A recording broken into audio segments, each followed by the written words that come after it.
Ano trabaho mo dyan pa? Sabi ni Boss Jmar Villarama. Ang trabaho ko po dito sa Thailand ay isang bud tender. Ako po ay nagtitinda ng cannabis o marijuana, chongke, legally. Meron po kaming dispensary. Ayun po yung dispensary namin. Nagtitinda po kami ng flowers, cards, iba pang mga things all about cannabis. May bong, may papers, everything.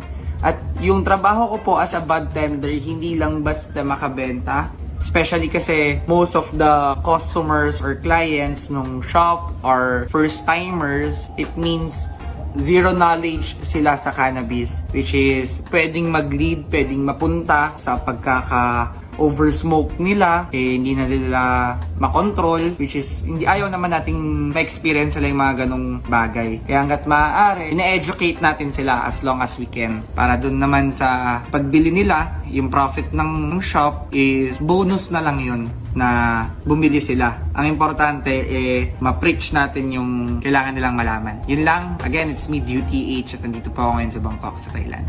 Peace out.